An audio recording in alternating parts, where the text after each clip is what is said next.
시작. 환상 계시가 없는 곳에서는 백성이 망하거니와 법을 지키는 자는 행복하니라. 기도하겠습니다. 하나님, 오늘 이 새 첫 예배 주님께서 기억하시고 또한 저희들을 이곳으로 이끌어 주셔서 감사합니다. 우리의 온 마음을 다하여 하나님을 사랑하고 주의 말씀을 청종하고 또 주의 말씀을 지킬 수 있도록 도와주옵소서. 그리고 하나님이 주시는 올바른 비전들을 가질 수 있도록 도와주옵소서. 이 모든 시간을 주님의 권능의 손에 의탁합니다. 성령께서 처음부터 끝까지 주장해 주시고 우리의 마음들이 다른 곳에 가지 않도록 막아주시고 인도해 주시고 또 악한 영으로부터 지켜주시고 또 하나님의 말씀이 역사할 수 있도록 또 주님께서 권능을 부어 주옵소서. 저는 아무것도 아닙니다. 주님께서 저를 사용해 주셔서 주님이 원하시는 말씀을 선포하게 하옵소서. 모든 것을 주님의 권능의 그리고 은혜의 손에 의탁하오며 우리 주 예수님의 귀한 존함을 받들어 기도합나이다. 아멘. 네. 앉으시겠습니다.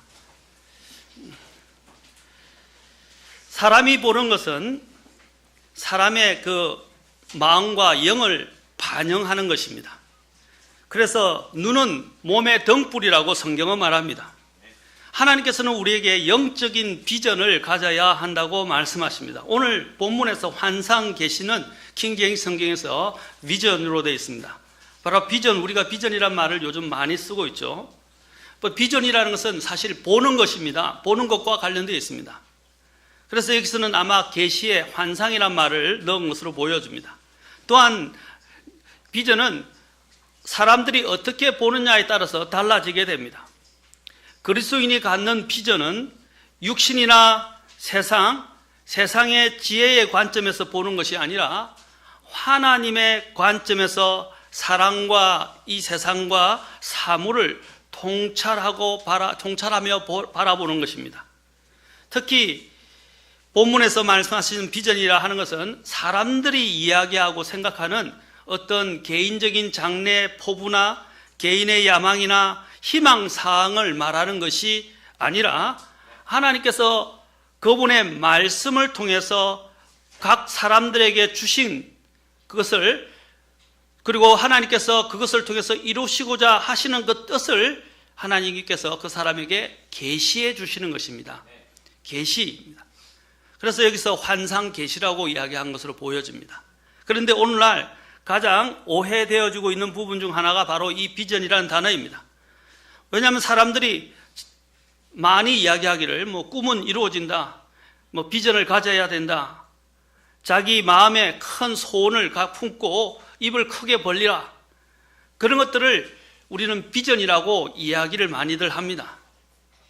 자신의 야망이나 욕망을 이런 성경이 말하는 비전과 혼동해서 비전으로 사용하는 경우가 얼마나 많은지요. 꿈은 크게 야망과 비전으로 나눠질 수 있는데 야망은 내 자신의 육신으로부터 내 자신으로부터 나오고 야망은 내 중심적이고 또한 내 자신 스스로에게 그것을 가지고 동기부여를 하게 됩니다. 그러나 그 야망은 불확실합니다. 그리고 언제 어떻게 식을 줄 모릅니다. 그래서 야망이 이루어지게 되면 또 어떻게 됩니까? 자기 자신만 영광을 받게 되는 것입니다. 그러나 비전이라는 것은 성경이 말하는 여기 환상계시 비전이라는 것은 하나님의 자녀들만이 하나님의 부르심을 받은 사람들만이 누릴 수 있는 특권입니다. 안타까운 것은 오늘날 많은 사람들이 소위 그리스도인이라고 외치면서 공언하면서도 이 하나님이 주시는 환상계시의 비전과 자신의 개인적인 야망을 구분하지 못해서 하나님이 기뻐하시고 선하시고 또 완전하신 그 뜻을 제대로 이루지 못하는 삶으로 전락하고 있는 것을 보게 된 것입니다. 킹제임스 성경에서 이 비전이 없으면 망한다라고 되어 있어요. 개역 성경에서는 비전이 없으면 환상 계시가 없으면 방자히 행한다라고 이야기를 했어요. 방자히 행한다.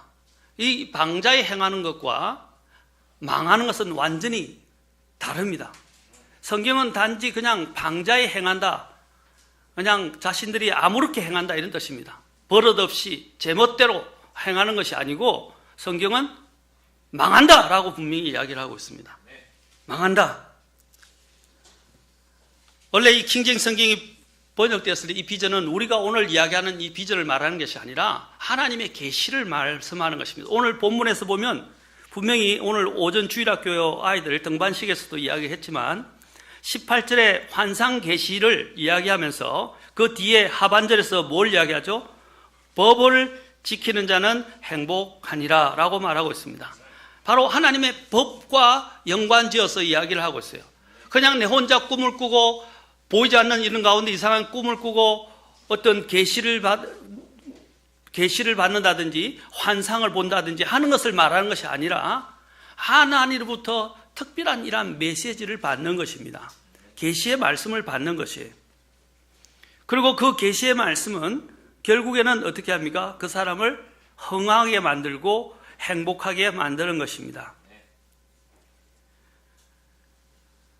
17절에 보면 우리가 왜 이 비전을 바로 세워야 합니까? 비전을 가져야 됩니까? 17절 보시오. 내 아들을 바로 잡으라 라고 말하고 있죠. 내 아들을 바로 잡으라. 이 바로 잡는 것이 무엇입니까? 교정입니다.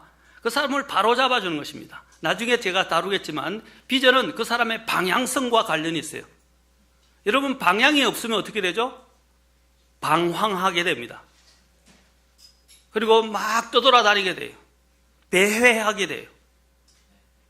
그래서 그 방향성을 잡아주는 것이 바로 오늘 하나님의 이 환상 계시를 가졌느냐 안 가졌느냐에 달라진다는 것입니다. 그것을 이 환상 계시를 가지고 그 사람은 방향을 바로 잡을 수 있으며 그 방향을 바로 잡게 될 때 바로 안식과 기쁨을 가져다 주게 된다는 것입니다. 정리하자면 환상 계시라는 것은, 다시 말해서 비전이라는 것은 내가 스스로 세운 계획이나 꿈이 아니라 하나님이 주시는 계시의 말씀입니다. 하나님의 목적과 의도를 하나님이 이 비전이라는 것을 통해서 우리에게 계시하시는 것입니다. 이것이 성경적인 비전입니다. 그러므로 우리가 이 비전을 품으려고 하면 하나님이 주신 것에 맞는 꿈과 비전을 목적을 가져야 합니다. 그것이 바로 나에게 하나님의 말씀을 통해서 계시되어져야 하는 것입니다. 오늘날에는 더 이상 계시는 없습니다. 그런 직접적인 계시가 없단 말입니다. 누구야 뭐 하라, 누구야 어디로 가라, 이렇게 하는 계시는, 직접적인 계시는 오늘날은 없어요. 왜냐하면 하나님께서 이미 계시의 말씀을 완성시켜 주셨어요. 뭘 통해서? 성경을 통해서. 66권 안에 하나님의 완전한 계시가 다 담겨져 있어요. 우리는 다른 특별한 계시를 이제 필요하지 않습니다. 우리가 하나님의 그 계시를 제대로 이해하려면 이제는 어떻게 합니까? 하나님 말씀만 읽으면 돼요. 말씀을 제대로 이해하고 공부하면 하나님의 그 뜻을 알 수 있습니다. 하나님은 그분의 충분한 완전한 뜻을 이 성경 안에, 66권의 성경 안에 다 계시해 주셨어요. 그래서 우리는 외경도 필요하지 않고 또 다른 점진적인 계시들이 필요하지 않습니다. 이미 하나님은 이 모든 것을 이 안에 완성시키셨고 이것을 통해서 하나님의 완전하신 뜻을 알 수 있도록 만들어 주셨다는 사실입니다. 성경이 말하는 비전은 하나님께로부터 나오는 하나님의 계시이고, 하나님의 그 계시의 말씀에 의해서 우리는 동기부여를 받으며 그 말씀을 가지고 역사하고 이끄시는 성령님을 힘입어서 하나님의 그 뜻을 성취하여 나아가도록 하는 믿음의 눈이다라고 말할 수 있습니다. 믿음의 눈입니다. 보는 것이잖아요. 비전이라는 것은. 비전이, 하나님의 이 제대로 된 비전을 가지고 나아가게 되면 하나님이 기뻐하시는 열매들을 맺을 수 있고 하나님이 영광을 받으시게 되고 우리는 하나님의 제자들이라고 하나님 앞에서 일컬음을 받게 될 것입니다. 그런데 하나님께로부터 온 비전을 어떻게 구분하는가 하는 것입니다. 오늘 하나님께서 자신의 뜻과 계획과 그 목적을 하나님의 자녀들에게 개인을 통해서, 또한 가정을 통해서, 또 교회를 통해서, 또한 하나님이 다른 어떤 여러 가지 환경을 통해서, 심지어는 직접적인 이 하나님의 말씀을 우리가 읽거나 공부하거나 들을 때에 하나님이 그것을 통해서 우리에게 보여주시는 비전이라고 할 수 있습니다. 야망은 내가 만들어 갈 수 있지만 내가 절대로 그것을 만들 수는 없습니다. 비전은 내가 절대로 만들 수는 없습니다. 비전은 나를 향한 하나님의 계획과 목적이 들어있고 하나님의 뜻을 알게 해주는 가장 중대한 것입니다. 비전은 하나님의 음성을, 하나님의 말씀을 듣는 데서부터 시작됩니다. 아까도 말씀드린 오늘날은 누구야 하고 하나님이 직접적인 계시를 주지 않는다 그렇습니다. 우리가 성경을 읽을 때에 하나님의 비전을 깨닫게 되고 하나님의 목적을 깨닫게 되고 하나님의 그 뜻들을 우리가 발견하게 된다는 것입니다. 성경을 통해 우리는 모든 것을 하나님이 말씀하고 있기 때문에 성경을 읽고 공부하라는 것입니다.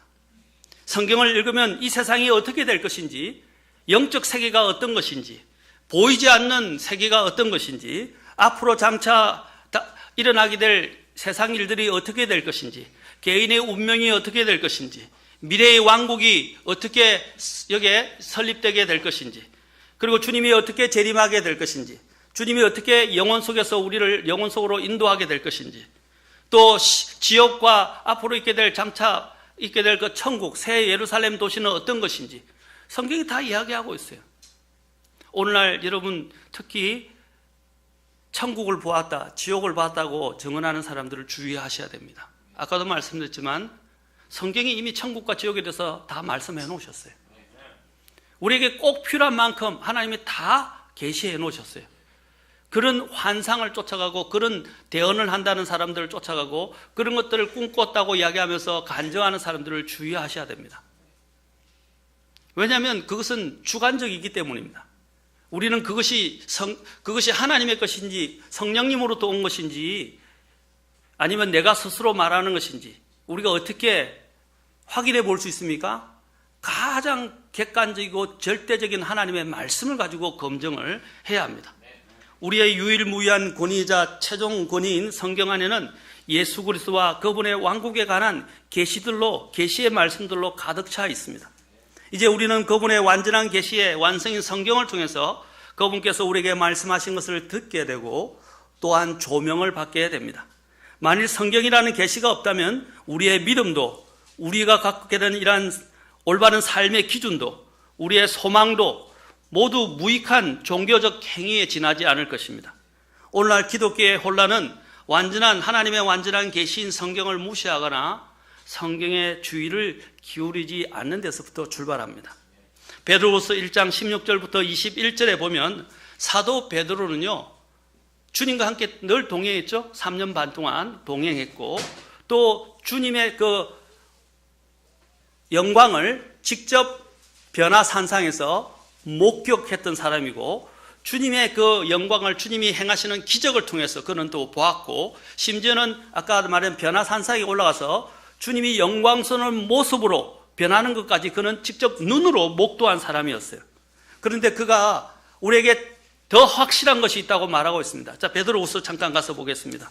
베드로후서 1장 16절부터 21절입니다.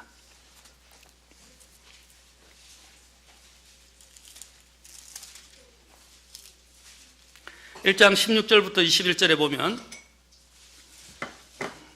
베드로가 이제 증언을 합니다. 자, 증언을 하면서 이 자신의 죽음이 임박했다는 것을 깨닫고 사람들에게 뭘 하려고 그러냐면, 자, 12절 먼저 보겠습니다. 자, 너에게 이것들을 뭐 한다고 그랬어요? 기억하게 하는 일이라고 되어 있어요. 기억하게 한다. 뭘 기억하는 것입니까? 잘 생각해 보세요. 13절에 또 뭐라고 그랬어요? 또 너희가 기억하게 하여, 이 장막에 있는 동안에 너희가 기억하게 하여 너희를 일깨우는 것이라고 말하고 있어요. 그렇죠? 자, 왜 또 15절도 보십시오. 베드로가 계속해서 말합니다. 내가 떠나간 뒤에도 너희가 항상 이것들을 기억할 수 있도록 내가 애쓰리라. 기억하게 한다고 그랬어요. 왜 계속 기억나게 하려고 하는 것입니까? 자, 그 이유가 16절부터 나옵니다. 우리가 너희에게 우리 주 예수 그리스도의 권능과 오심을 알려줄 때에 교묘히 꾸며낸 이야기들을 따르지 아니하였으며 우리는 그분의 위엄을 눈으로 본 자들이니라. 뛰어난 영광으로부터 이러한 음성이 그분께 나서 이르기를 이 사람은 내 사랑하는 아들이라 내가 그를 매우 기뻐하노라 하실 때에 그분께서 하나님 아버지로부터 존귀와 영광을 받으셨느니라. 하늘로부터 나온 이 음성은 우리가 그분과 함께 거룩한 산에 있을 때에 들은 것이다. 아까 말한 것처럼 변화산에 있을 때에 하나님께서 그 예수님이 영광스러운 그 모습으로 변화되시고 그분의 신성을 보게 되었고, 그때 하늘로부터 오는 하나님 아버지의 아들을 향하신 그 말씀을 그들이 들었다는 것입니다. 그 영광을 목도했고 그 음성을 직접 들었다고 말하고 있습니다. 자, 그래서 16절에 우리는 그분의 위엄을 눈으로 직접 목격한 사람이라고 말하고 있습니다. 그런데 뭐라고 말해요? 19절 보세요. 자, 19절부터 20절까지 같이 읽겠습니다. 시작. 또한 우리에게는 더 확실한 대언의 말씀이 있으니 날이 새어 샛별이 너희 마음속에 떠오를 때까지 너희가 어두운 곳에서 비치는 빛을 대하듯 이 말씀에 주의를 기울이는 것이 잘하는 것이니라. 먼저 이것을 알라. 성경 기록의 대언은 결코 사적인 해석에서 나지 아니하였나니. 자, 보십시오. 19절에서 뭐라고 했어요? 더 확실한 대언의 말씀이 우리에게 있다라고 그랬어요. 그 더 확실한, 그는 영광을 보았고 하나님의 음성을 직접 들었던 사람이고 그것들을 직접 목독한 사람이었지만 그가 직접 듣고 본 것보다 더 중요한 것이 뭐예요? 더 확실한 것이 바로 더 확실한 대언의 말씀이다 라고 말하고 있어요. 말씀. 그래서 그 말씀에서 날이 새어 샛별은 누구를 가리킵니까? 예수님입니다. 그 예수님의 재림과 관련되어 있는데 예수님이 너희 마음속에 떠오를 때까지 그 예수님을 말씀은 그 예수님을 가리키는 것입니다. 그리고 나중에 그 재림 때까지 너의 어두운 곳에서 비치는 빛을 대하듯 이 말씀에 주의를 기울이는 것이 잘하는 것이니라. 환상을 쫓아가지 마. 오늘날 이야기하는 사람들의 환상, 꿈, 어떤 대언한다 하는 또 특별 계시를 받았다는 것들을 믿지 마시고 쫓아가지 마십시오. 사도 베드로는 그보다 더한 걸 목도한 사람이었어요. 그럼에도 불구하고 그는 더 확실한 대언의 말씀이 있다고 말하고 있습니다. 우리가 왜 이런 것이 중요합니까? 왜 말씀이 중요해요? 말씀이 모든 절대적 기준이기 때문입니다. 저는 최종권이라는 말을 별로 좋아하지 않습니다. 우리는 최종권이라는 말을 킹제임스 성경을 믿는 진영에서는 많이 이야기하는데 최종권보다 더 유일무이한 권위, 유일한 권위라고 말하는 것이 좋아요. 안 되면 마지막에 가는 것이 최종권이에요. 그렇죠? 안 되면 마지막에 최종권이 성경으로 가는 게 아니라 모든 우리의 판단 기준과 우리의 결정 기준은, 우리의 삶의 기준은 바로 절대적인 하나님의 말씀에 있기 때문에 이 유일무이한 절대 기준인 하나님의 말씀으로 언제든 우리는 들어가야 합니다. 이 말씀이 있어야 우리는 마지막 때에 이 혼란스럽고 또 배교하고 진리가 비진리와 섞여 있고 또 진리를 비진리라 부르고 비진리를 진리라 부르며 선을 악이라 부르고 악을 선이라고 부르는 이 세상에서 우리가 분별을 하려면 하나님의 말씀을 제대로 가져야 된다는 것입니다. 이사야서 8장 20절에 보면 주님이 이렇게 말합니다. 그들이 율법과 정언에게 구할지니 만일 그들이 이 말씀에 따라 말하지 아니하면 그 까닭은 그들 안에 빛이 없기 때문이라. 말씀에 따라 이야기하지 않으면. 디모데전서 4장 1절에서도 마지막 때에 많은 사람들이, 어떤 사람들이 믿음에서 떠나서 유혹하는 영들과 마귀들의 교리들의 주의를 기울이리라고 말합니다. 유혹하는 영들과 마귀들의 교리에 주의를 기울인다 그랬어요. 어떻게 했어요? 믿음에서 떠난다는 거예요. 믿음이 뭐죠? 믿음은 어떻게 생성이 되죠? 로마서 10장 17절에서는 믿음은 들으면서 나오며 들으면 하나님의 말씀에서 나느니라. 믿음은 하나님의 말씀에서 온다는 거예요. 하나님의 말씀의 절대적 기준이 되지 않는다면 그 믿음은 헛것입니다. 잘못된 것에 뿌리를 내리고 있는 것입니다. 하나님께서는 사람들을 부르실 때 반드시 비전과 함께 약속을 주십니다. 비전이라는 것은 바로 하나님의 음성을 듣는 데서 오는 것입니다. 아까도 말씀드린 성경을 읽을 때에, 성경의 말씀의 설교를 들을 때에, 또한 성경을 묵상할 때에, 성경을 공부할 때에 바로 그때 하나님께서는 바로 비전을 우리에게 보여주시기 시작합니다. 내가 평소에 생각하는 것이나 꿈꾸던 것이 아니라 하나님께서 친히 말씀을 통해서 보여주는 것입니다. 노아가 방주를 지었어요. 하나님께서 노아에게 홍수가 올 것이라고 말하고 방주를 지으라고 하실 때 노아가 방주를 어떻게 지었죠? 어떻게 예비했죠? 믿음으로 되었다고 히브리서 11절은 이야기합니다. 그 믿음은 어디에 근거한 거죠? 하나님이 그에게 말씀하신 그 계시의 말씀에 근거를 했다는 것입니다.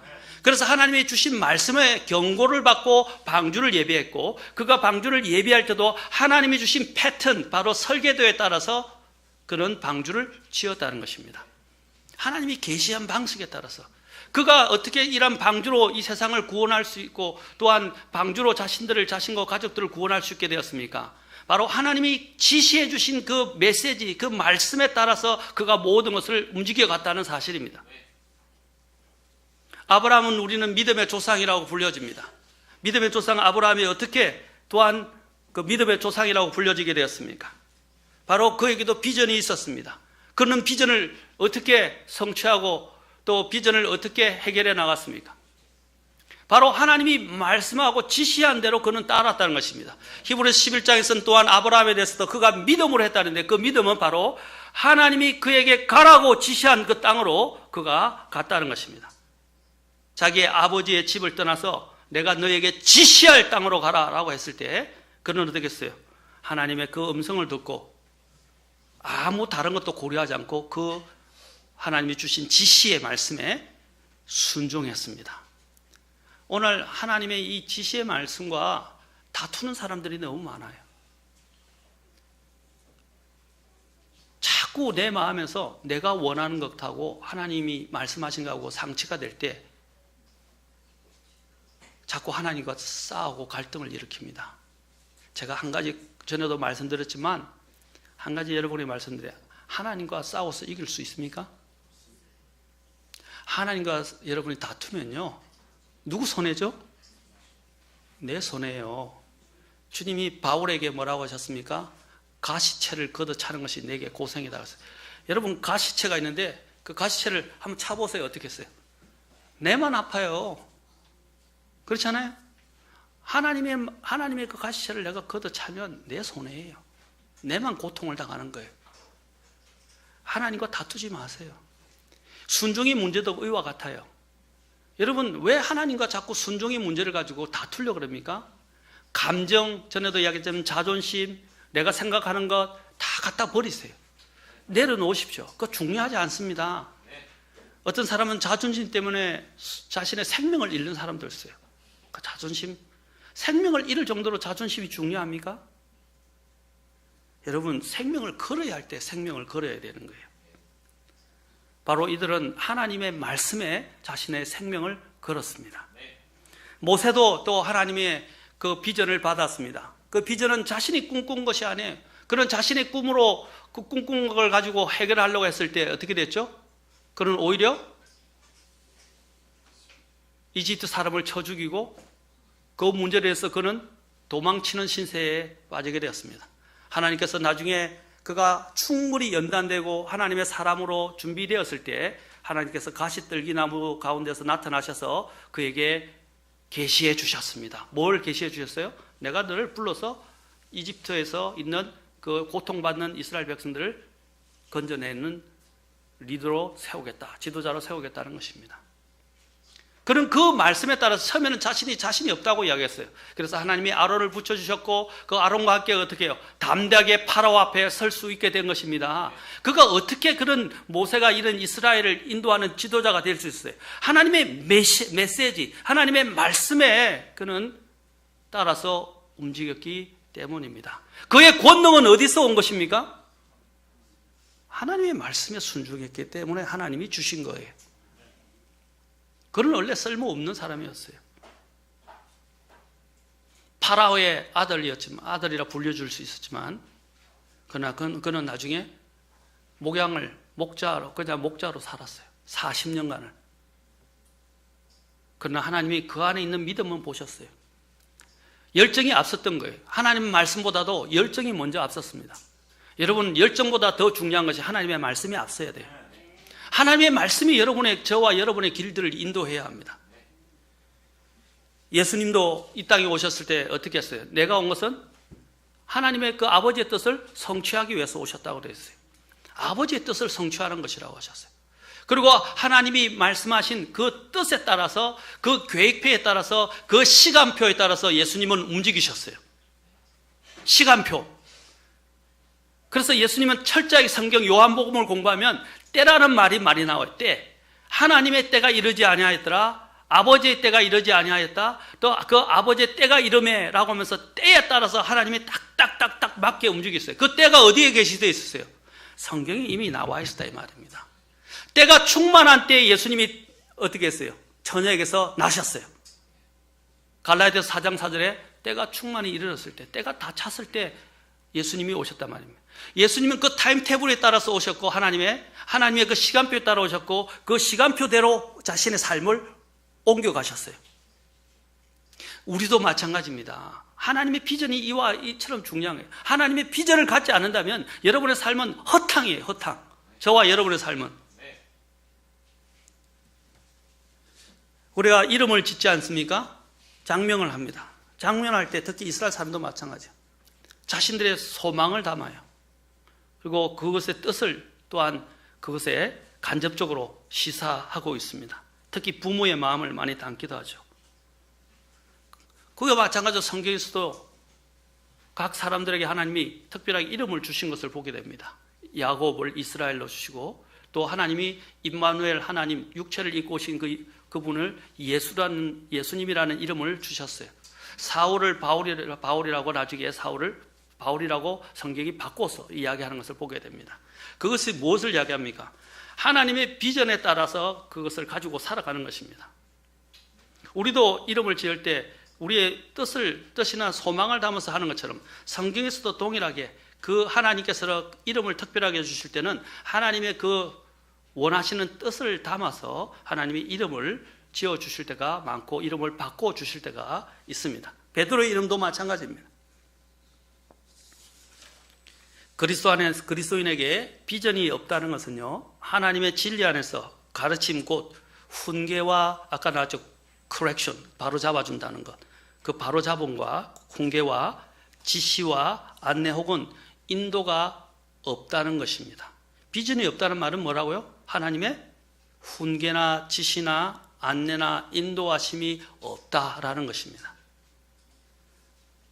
성경에서 비전이 없다고 말하는 것은 하나님의 말씀이 그 사람 속에 있지 않다는 것입니다. 말씀을 따른 삶의 목적과 방향이 없다는 것과 같은 것입니다.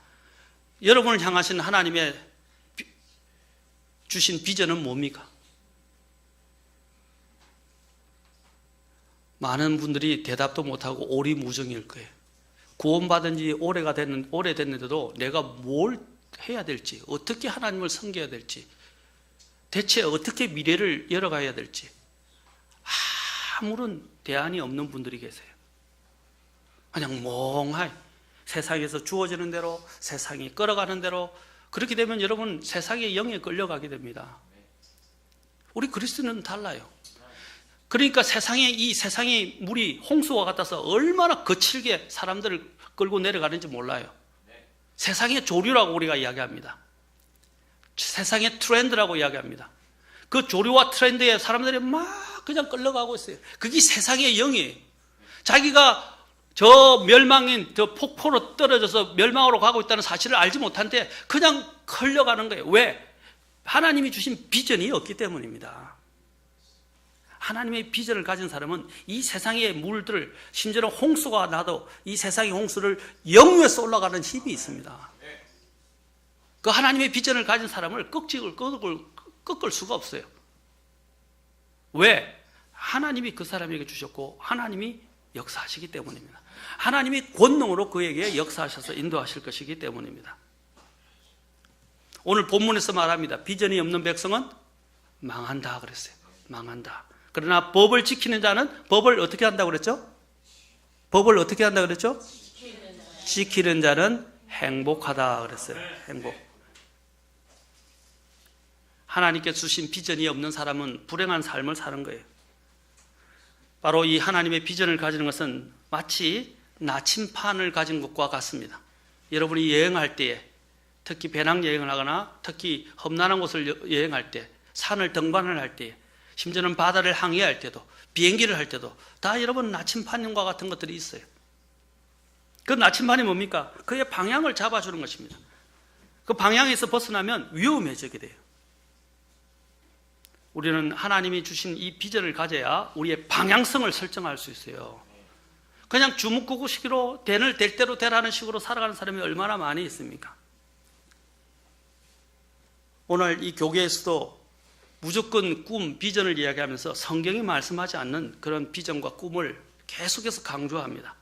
그래서 숫자적으로 교회를 키우려고 그러고 수많은 프로그램들을 도입하고 교회 건물만 아주 멋지게 지어 올리고 사람들만 사람들만 끌어들여서 숫자로 불리려고 그러고 심지어는 그러다 보니까 교회 윤리도 없이 다른 교회 성도들을 그냥 수평적으로 막 이동하고 구령해서 데리고 와야죠. 아니면 비진리 속에서 방황한 사람들이 진리를 찾아오는 것은 괜찮아요.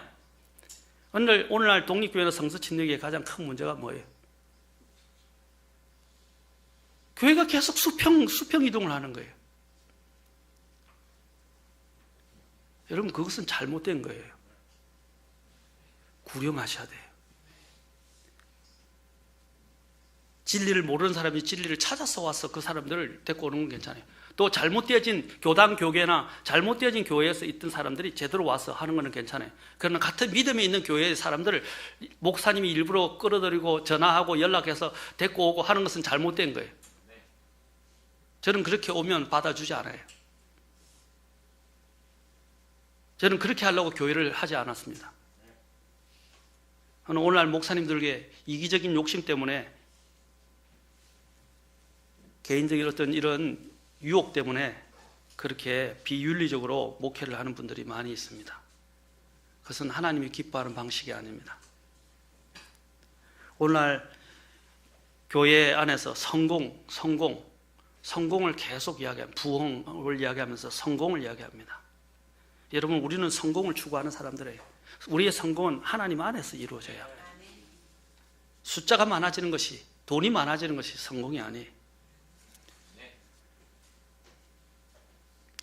헬렌 켈러에 대해서 제가 전에도 다시 한번 말씀드리겠습니다.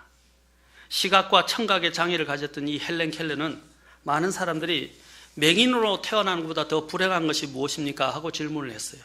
그러자 그녀의 대답은 아주 간단 명료했습니다. 그녀는 이렇게 말했습니다. 그럴 때마다 나는 시력은 있으나 비전이 없는 것입니다.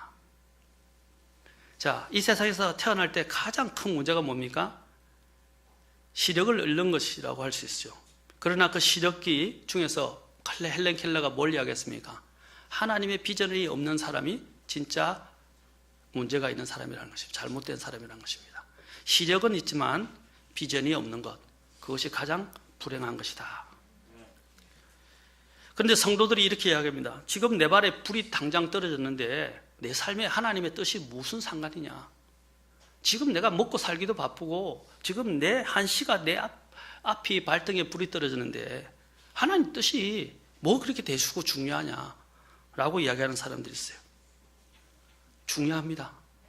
왜냐하면 그건 아까도 얘기했지만 잠시 앞길만 해결하는 문제가 아니라 앞으로 내가 어떻게 쭉 가야 될 것인가를 잡아주는 것이기 때문입니다. 방향성을 갖지 못하면 첫 발을 들이는 것 자체가 나중에는 멸망의 길로 가는 것이나 아니면 결국 자신의 엄청난 손실을 당하는 것입니다. 우리는 미지의 세계를 탐험할 때나 캄캄한 밤에 배가 항해를 할 때 나침판과 등대를 꼭 필요로 하듯이 비행기가 목적지를 향해 갈 때 GPS라는 위성 항법 장치를 사용하듯이 우리는 항상 하나님의 말씀이라는 이 계시의 말씀을 가지고 비전을 성취해 나가야 할 것입니다. 이러한 비전이 없는 자는 목적지도 없이 정처 없이 떠도는 것과 같습니다. 비전을 세우십시오. 하나님의 말씀을 통해서 올해 새해에는 특별히 비전을 세우십시오. 비전을 품으십시오. 그 비전을 가지고 성취해 가십시다. 목적이 없는 사람을 가리켜 우리는 이런 말이 있습니다. 케세라세라라고 이야기합니다. 노래도 나와서 많은 사람에게 불려지기도 했었습니다. 그런데 이 케세라세라는 여러 가지 뜻이 있어요. 무엇이 될까? 아니면 또 무엇이 생길까? 어떤 일이 생길까? 어떻게 될까? 이런 바람을 이야기하는 것도 있는데 그 안에는 또 다른 데서는 될 대로 되라 이런 뜻입니다. 될 대로 되라. 될 대로 되라는 게 뭡니까? 그 인생은 그냥 닥치는 대로 살아가겠다 이 말이에요. 인생이 닥치는 대로 그냥 그렇게 살아가겠다는 것입니다. 한젠마라는 분은 인생이란 어떠한 경우에도 꿈 없이는 지탱되지 못하는 것 아닌가. 꿈이 없는 사람이라면 혹은 어느 때에 포기해버린 사람이라면 그의 인생은 사는 것이 아니라 그냥 삶을 견디는 것이리라. 그때부터 세월 앞에 무자비하게 방치되어 너무도 갑작스럽게 늙어버리지 않을까라고 미술가의 한케마라는 분은 이야기를 했습니다. 그냥 무자비하게 방치되고 갑작스럽게 늙어가는 것이 비전이 없는 사람의 모습이라는 것입니다.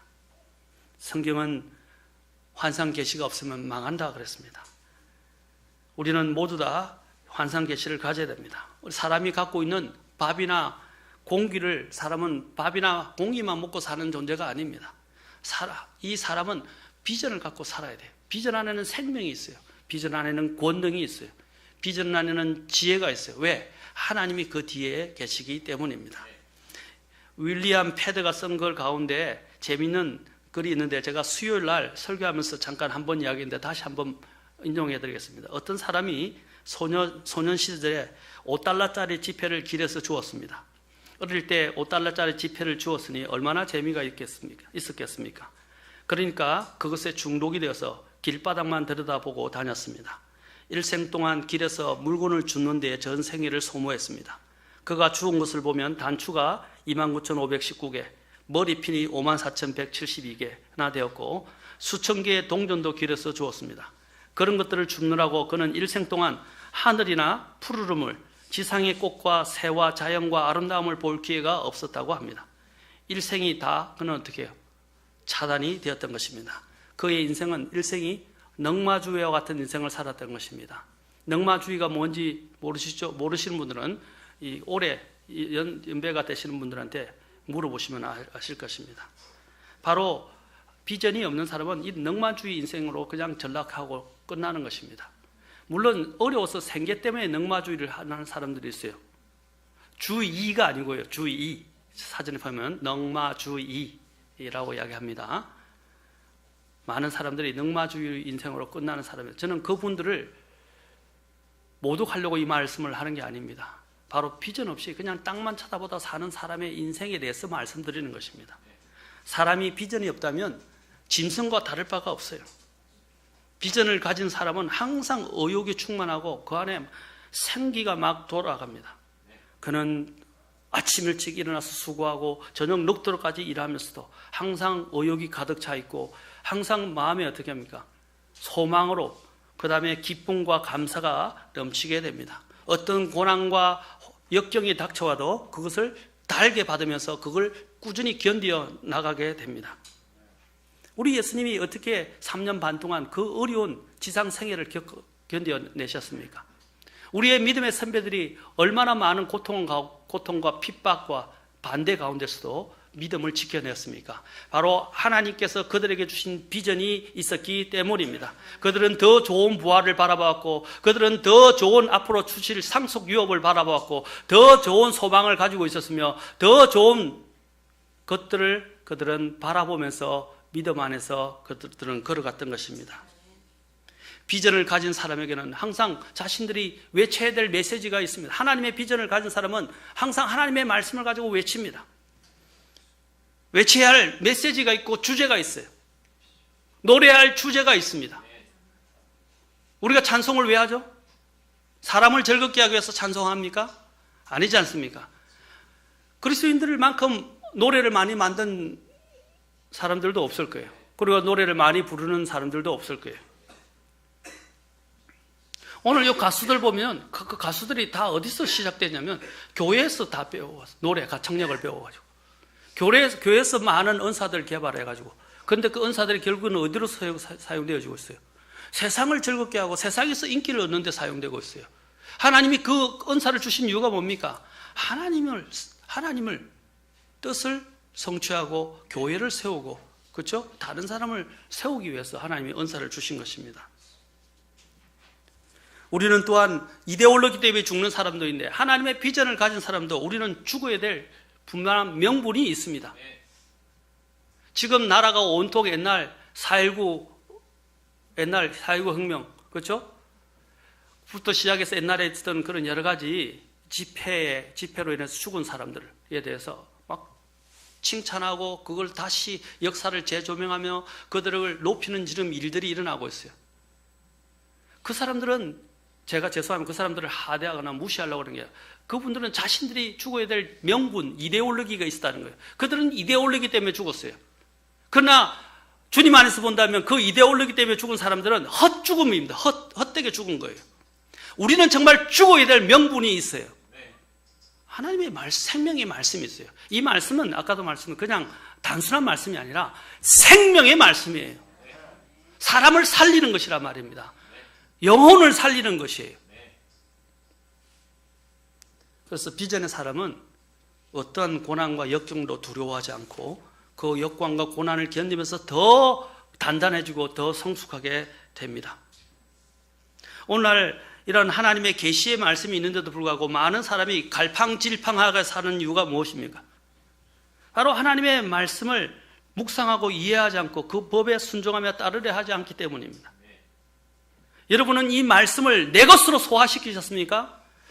내 것으로 삼아서 그것을 삶에 적용하면서 살아가고 있습니까? 매일의 삶에 말씀이라는 기준이 없다는 것은 그냥 내가 원하는 대로, 내 육신이 원하는 대로, 세상이 요구하는 대로, 현실이 요구하는 대로 그냥 닥치면서 살아가겠다는 거예요. 그럼 불행한 인생이에요. 제발 올해는 하나님이 나에게 주시는 말씀을 통해서 목적, 방향을 확실하게 설정하시기 바랍니다. 저도 경영학과에 들어가서 미래에 큰 사학가가 되기를 원했고 두 가지를 꿈꿨어요. 사학가가 되는 것과 큰 호텔을 경영하는 것이었어요. 그래서 호텔 경영학과를 가려다가 그 당시는 제가 있을 당시에는 호텔 경영학과가 그렇게 인기가 없었어요. 그래서 경영학과를 들어갔다가 주님을 제대로 만나고 난 다음부터는 제 인생의 꿈이 완전히 비전이 달라졌어요. 모든 시간마다 제가 경영학을 공부해야 되는데 경영학을 공부하지 않고 뭘 공부하냐면 성경을 읽고 있고 신학책을 보고 있고 매일매일. 저의 꿈이 뭐냐면 나중에는 저 안에 목회의 꿈이 들어오기 시작을 했어요. 그러니까 목회 외에는 다른 것이 생각이 안 돼요. 그래서 그 안에서 그걸 준비하면서 나아가게 되더라고요. 그래서 제가 이 자리에 지금 현재 이 자리에 있게 된 것입니다. 여러분들이 하나님께 사로잡혀서 하나님의 비전을 갖게 되고 하나님이 주신 소명을 갖게 되면 여러분은 그것 외에는 다른 게 보이지 않아요. 그것에 취해서 그것에 의해서 끌려가게 될 것입니다. 어떤 목회자가 목적이 이끄는 삶이라고 그러는데 릭 워렌이라고, 그 책은 읽지 마세요. 거기서 이야기하는 하나님을 이야기하지만 정말 성경이 말하는 그 비전을 이야기하지 않고 있었습니다. 성경을 보시면 여러분이 하나님을 만날 수 있고 하나님의 음성을 들을 수 있으며 그 성경을 통해서 하나님은 여러분의 길들을 한 걸음씩 한 걸음씩 인도해 주실 것입니다. 그 걸음들이 점점 견고해지게 되면 어떻게 됩니까? 하나님이 그 다음에는 좀 더 긴 안목의 비전을 보여주시고 또 다른 부르심으로 보여주시면서 여러분의 길들을 바로잡아 주실 것입니다. 계시가 주어지지 않으면, 아까 같은 환상 계시가 주어지지 않았을 때 이런 비전이 없었던 세대는 어떻게 됐습니까? 비참한 삶을 살았던 것을 보게 됩니다. 사사기 시대를 보면 이 비전이 없었기, 하나님의 이 계시가 없었기 때문에 어떻게 됐습니까? 사람들이 각자 자기의 눈에 옳은 대로 행했다는 것입니다. 그래서 이사야서 5장 21절에 보면 자기 눈에 지혜로운 자들과 자기가 보기에 분별이 있는 자들에게 화가 있을지어다 라고 그랬어요. 뭐라고요? 자기 눈에 지혜롭거나 자기가 보기에 분별이 있는 자에게 망한다 그랬죠. 화가 있을 것이라고 그랬어요. 그래서 사사기는 어떻게 했어요? 자기가 생각하기에 옳은 대로, 자기 소견에 옳은 대로 다 하겠다는 거예요. 그게 하나님의 환상 계시가 없는 시대를 이야기하는 겁니다. 여러분도 여러분이 옳은 대로 행하지 마세요. 우리는 주님의 부르심을 받은 사람이고 주님에 의해서 은혜로 구원받은 사람들입니다. 아멘. 하나님이 이끄시는 대로 가야 돼요. 그리고 하나님의 성경을 통해서 가르쳐 주시는, 지시하시는 것을 통해서 우리는 하나님의 그 일들을 해내어야 할 것입니다. 항상 비전이 없는 이유가 무엇입니까? 하나님의 은혜를 모르기 때문입니다. 하나님의 은혜. 하나님이 어떻게 우리를 구원해 시켜주셨어요? 한번 생각해 보세요.